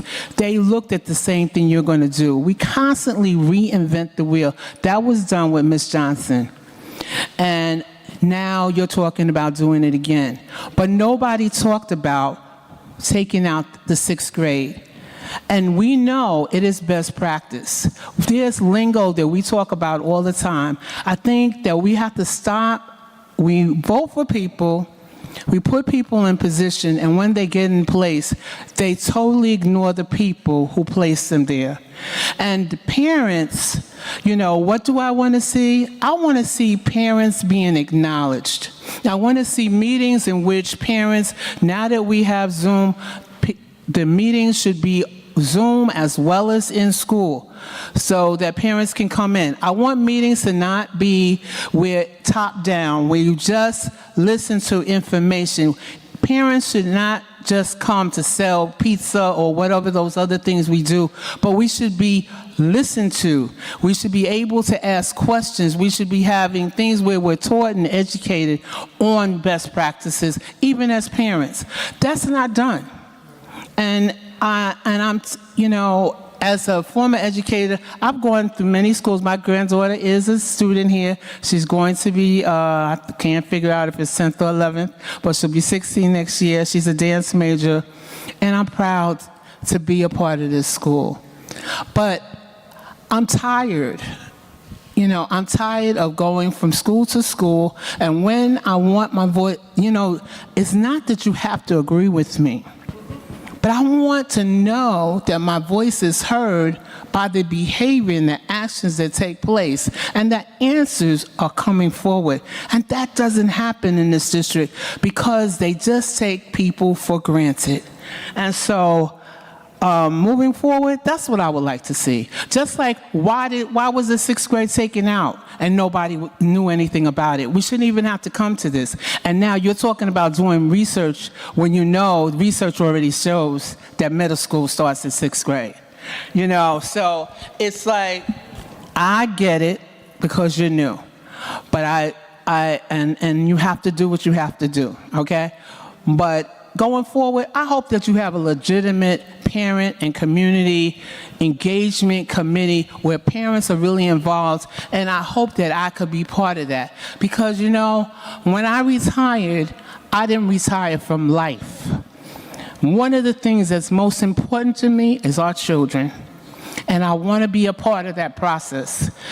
And I want to be able to have courageous conversations with people and not feel like I'm being dismissed. And I don't have to pull out my education thing. You know what I'm saying? Yeah. I don't have to tell you I have a degree. Whether I have a degree or not is not important, but that my voice be heard. And I'm speaking, I think, for other parents who cannot come to a meeting on a regular. Sometimes they can't. They need to know that it's very important for them to be here. Yeah. So engage in conversation. But engage us before you do what you do, not after the fact. And that's what always happens in this district. You come, my 5 minutes is up. God bless you, and thank you. Thank you. Well, thank you so much. I mean, that's what this is for. It's not just, I think I said in the beginning of the presentation, I don't want parents involved, just involved. I want them engaged. There's a difference. It looks different. And this is one of them. This won't be the last one. Certain things you brought up that I'm still surprised at. I mean, because I told you I closed 11 schools. We closed 11 schools. We went to every single school and talked to the community and presented and so on and so forth. And it was very clear why we had to do what we had to do. Of course, met with opposition because I said you can have 3 walls, half a roof, the building's on fire, and people was like, save my school. But we at least, we heard you, and we knew how to make it less, how to not make it hurt more than it does. And those are the things that I'm gonna have to make sure that I, think about going forward. So, yes, ma'am. How you doing? Is my mic on? Okay, it's on.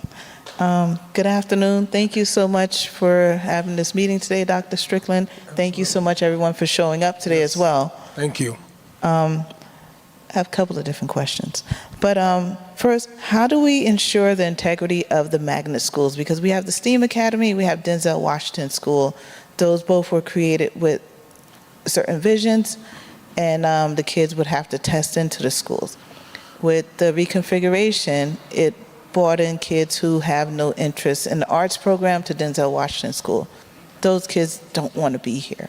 Like, what kind of option would they have to transfer to other schools? Because it's like, how do you put a child in a place where they don't want to be? No, I thought you were going to. No, I mean, so I'm still following the intricate ways of how things were done. Like hearing that this one school, these 2 grades went to this grade, or went to this school, and they don't live in the zone. So all that is not, it's very confusing to me as, coming from a district where there are zones. This is where you go. If you know what I mean, you would not mess up the integrity of a school like this by bringing in individuals that wouldn't necessarily want to be there. However, that's still stuff that, day 12, I'm still trying to find out, and yeah. Because my son is one of those interesting stories. One day we got a postcard in the mail and it said auditions for Denzel Washington School. And he's like, they have visual arts here, I want to go try out. I'm like, okay, thinking that he'd forget about it. On that Saturday morning, he's like, come on, we need to go to the school and do auditions. And he auditioned, and he did everything he needed to do, and he got in. And still, I'm like, I really never thought about Denzel Washington School. It was never on my radar. And so I'm like, okay, you got it. He's like, Mom, you have to sign this paper so that I can get transferred to the school. I'm like, He went ahead and had his conversation with his teacher. School ends, I start getting robocalls from Denzel Washington School. So by first day of school, I'm like dropping him off. I'm like, you sure you don't want to transfer back to Pennington? He's like, no, I like it here. So I'd see him jump out the car. I'd see him doing like different handshakes. He's like having a good time. It's like, love it. My baby's in a high school. So I'm like, you know, I come pick him up, like 5 minutes into it, he's not out the building yet. I'm like beating at security's door, where's my child, because I'm scared that he's in a high school. You know, I come to parent-teacher meet and greet, and I'm like talking to the teachers, they're like, oh no, he's fine, he likes it here, he hugs us. That's awesome. We get home, I'm like, what are you doing hugging those people? And he's like, I like them. I'm like, what do you mean you like them? He's like, they're my teachers and they look like me. And I was like, I never thought about that. Yeah. And so as time progresses, like we're getting all these packets, you know, homework and stuff, and we're sitting around talking about these packets as a family. Like, this is some really good stuff. Like things that, you know, we didn't see in 6th grade prior. I have a kid who graduated this year as well. And so the curriculum, we're like, man, they're touching all these points that we can even use as a family to have discussions.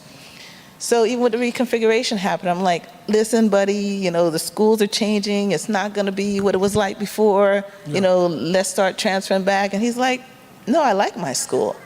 I like the teachers. I like the people. I like what my school has to offer. I have a kid who, like I said, just graduated. He would come here for different activities and stuff. And he's like, man, I wonder what life would have been like if I would have went to Denzel Washington when Evelyn Collins asked me to. He said, you know, I like the building. You know, it was just such a different experience. And so my thing is more so, how do we keep the integrity of the performing arts school and what it is? The other questions, I kind of forgot.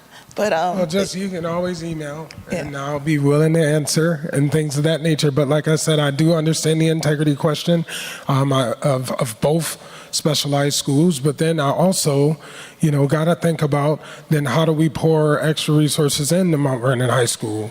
Because what happens is, you know, you start sort of seeming like you're skimming off the tops. I'm just saying, just hear me out. You're skimming off the top and then making one possibly feel like they're just getting everyone.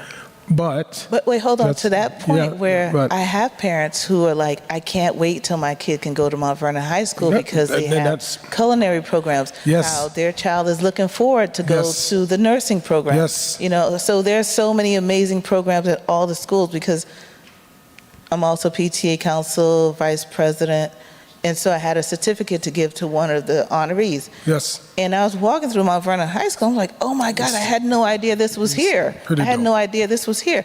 So I think all of our schools have things to offer. Correct. Because we're such a diverse community. And so, like I was saying before, there's no cookie cutter. So there's no feasibility study that's going to say, this is what you do with this building, this is what you do with that building. I think it's more so understanding how our community works. But I told you, I was in multiple cities, each of which the performing arts school is one of the high-performing schools in those cities. The teachers and the kids, guess what, look no different than the people in this room. The one in Rochester, 712, one of the highest graduation rates. The one in Buffalo, 512. Highest graduation rates. So now my head is jumbled. I hear you saying this is this community at 612, but I just don't want to get in a space where we just do one thing and then the domino effects happen. We gotta plan. You gotta let me plan. If I plan, get it right, so we don't have to keep undoing everything that's been done, then we're setting up setting us up for future success and not just a Band-Aid, which is what it seems is happening often. Because I'm also from Miami as well, and in our community in Miami, we do have the different schools where we have some schools that are K-8, some schools that are K-5, and different things, like I said, different things work for different communities. I got you. Thank you. Thanks, Dr. Strickland, for these discussions. And Absolutely. You mentioned, I want to know about, you mentioned your first 12 days. can you tell us 2 things that stood out to you that you found in your first 12 days? I love that question. So the first big one where my special education babies did not have a home. Fixed. Gonna be fixed. Okay. So hopefully by Friday, and I gave the directive, I want every parent not emailed, contacted via phone to let them know where exactly they are going to go to school. So that's one. Not only with that, we also made sure that whatever program, if we have a 12-1-3 up here, we have a 12-1-3 down here, so that we are being fiscally responsive because transportation costs have been out of the woods, out of the park, and it's causing a lot of distress on a financially stressed system. So that's one big thing. And the second one, I would have to say, honestly, probably my meeting with Brother Muhammad. I've really enjoyed meeting with him yesterday, talking about My Brother's Keepers. I mean, that's right up my alley. Started really vibing because, I even got a My Brother Keeper jacket from Rochester, just to let y'all know. But I'm really into our black boys. Like, we gotta really have a different trajectory for them and make sure that they're set up for success. And just to hear the things that he's done with the youth and Rebecca Turner, which I did meet them and I talked to them just like this and engaged with them and heard them out and heard their worries for this year. And just seeing the possibilities of what could be, that's right up my alley. And, I started with all boys, and it became a passion, and I already know the data is overclassification in special education, black boys. Lower graduation rates, black boys. We gotta fix that. But those are 2 immediate things. That's good. Now, I'm just wondering, you were dealt a hand when you walked in this district. I'm not gonna. Yes, and Jesus. A lot of it, especially this reconfiguration, was something. It was something that was inflicted before you came on, and you're navigating it with 2 months' time to make what was put in front of you work. So I do understand that, and we heard a lot today. I thank Mr. Goodside for coming out talking to us about the return of educational park, because I didn't know about it until 3 years ago when he first told me. I'm shouting out teachers in the room right now like Mr. Wolf, Miss Rush, Miss Wheeler. These are the bread and butter. They taught my babies. All 3 of them taught my babies. So, I want to know your position on standardization of curriculum in the district, because there are parents who have shown me proof that one building will do this and one building should do that. And I want to know your position on ensuring you walk in any building in this district, everything you see, it's not just a building or just another building being run in a silo, right? I want to know your position on that, but I'm going to make 2 comments. The young lady who spoke earlier, her name was Judith. She's at an event, she said, at Grimes School. This is the collegiate prep. Yes. It's an event that's happening. It was happening yesterday, it's today, and it's tomorrow at Grimes. This is an example of the city and the school district finally coming to do things together and stop working in silos. Tell your babies, this was a good turnout. Today, we lost a lot of people in this room today, but this was a big turnout. This was one of the best turnouts I've seen since the one town hall meeting where almost everybody came about the reconfig back in January or November. And, we were talking about communication.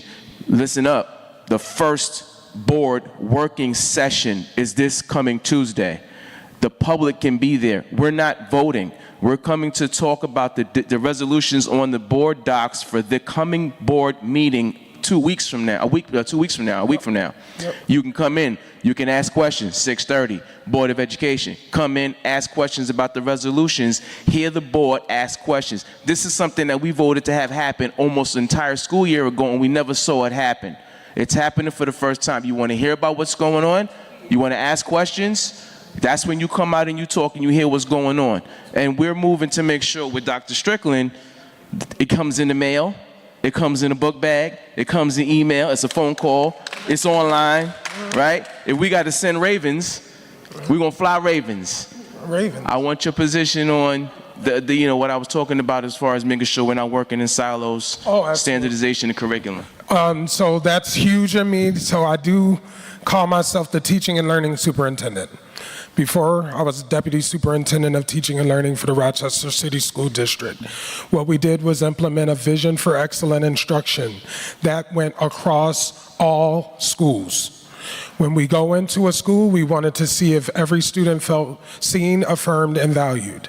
When we go in, and we're in that same classroom, we're looking at the content that's being provided to the students. Not just the content on the consumables, but we're also looking at what it is that the teachers are providing the students and the students are providing the teachers. We're also looking in that same classroom about academic ownership. Too often it's just teacher, teacher, teacher, teacher, teacher, teacher, and then at the end of class, you ain't have one kid say one thing. So how are students owning the learning that they need to be owning in the class?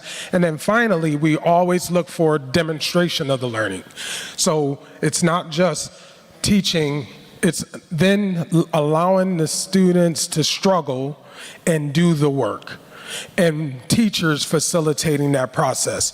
And I already know, and I already talked to the team, we have to bring some standardization in that. I said we're a school district, not a district of schools. And that's going to be very important, especially with the transiency. If people are moving all the time and we follow the school process or the school choice process, they technically should move to where it's going to be most convenient to where they live. However, folks don't want to move because they're worried about the education and the instruction that they're going to get in another place. And that's something that we have to dismantle. Thank you. Can you please make sure that these discussions continue to happen? Absolutely. This district is known for starting things and then it goes away. So please keep these up. Trust me. Thank you. Yes, sir. Thank you. And shout out work session. And in that work session, we're talking about academics. We're going to talk about academics. So I want people to be interested in that. Where are our babies doing academically? Sir. I walked in with him. Yes. Good morning, Dr. Strickland. How are you? I'm well, thank you. I'm Good. tired now. I can imagine. Yes. My name is Buddy White. I am one of the community partners that you speak about. Yes, sir. Our organization, the Buddy White Project, has multiple programs that we run. We've serviced over 10,000 plus students throughout the tenure of some of our programs. I'm looking forward to the continuance of our relationship with the school district, and congratulations on your service and being a part of the district. Thank you. Thank you, sir, and thank you for your contributions to the community. And I will always remember you because we came in together. Yes, sir. Thank you. Yes. All right, now. Whew. Hi, so No, I'm just kidding. Sorry, I got a sense of humor too. I should jump over there because it's going to be another sixth grade question. But yeah, I'm Mrs. Soto. I actually teach here, academics. I teach science here at Denzel. Welcome, and the DJ. Thank you. So I haven't heard from And any I'm of the a science teachers. person. Yes. Oh, Biology. so then I did get the certificate. Then you can go straight to my question. Yes. So other than what you're going to be doing about teacher retention, yes. More importantly, how to keep sixth grade here. You're saying that you want to do a study. Yes. How do you do a study when you're eliminating it? You can't study something that's not there. So then you're implementing another change, which is incorporating students that maybe don't want to be here in large numbers. You're changing the culture, the demographics. How do you do a study on that? What I'm trying to prevent, again, I want to just be very clear. I'm trying to prevent doing something rash for one place, and then all of a sudden we find out that sixth grade should be in STEAM too. And I didn't make that decision for them, but I don't. So things were sort of a. Can I just interject 1 second? Just 1 second. I just want to say things are so abruptly done in education, and that's why we continue to be in this cyclical process. So, but you. So you're saying you're gonna make the change, but the change hasn't happened. You are in position to hold that change and do a study so you can have a control, to have something to compare to. You don't have that if you get eliminated. So again, I said it's also about finances, because one of the things I heard, what it was done because of finances. So we also have to make sure that we're setting up the district for financial success as well. But again, I never said no. I never said absolutely not. I won't deliver a promise that I can't keep. But I am telling you something that I've already looked into, because I've been watching the meetings. I've been watching all the things happening right now. I'm in it now. And I know that there's something wrong, because I hear the cry. And I know that this cry wasn't the same cry that I had when I closed 11 buildings. So I know there's something wrong. So, like I said, just, y'all got to give me a moment, 12 days, 12 days. But I'm committed to looking into this situation. I'm committed, I promise. That's a promise, looking into it. Hi, good afternoon, Dr. Strickland. Good afternoon. Welcome, happy Saturday, and good afternoon, everyone. I have a student here. My child is a student here at Denzel, Washington. He started here in 6th grade and is now moving forward to the 10th grade, and he has done well so far. I'm happy to hear you mentioned a few things, that education is your passion, that you're here for the students and to improve their learning, and a lot more that you said here. Those are great attributes to have, and we all love to hear those wonderful words. I know you mentioned that you choose for us not to revisit the past, but in order to know where we are going, we have to know our history. So with that being said, I have 3 concerns, and they are the academic rigors within the district, test scores within the district, and the special education department within the district. Those are great concerns. I am aware of New York City Department of Education and their model. And I was wondering if the special education department here could model the D75 district within the New York City schools. I know New York City school is much larger. This is a smaller setting. My reason for bringing that up, because it appears that we are just running on a hamster wheel, spinning on a hamster wheel and revisiting the same model that does not work.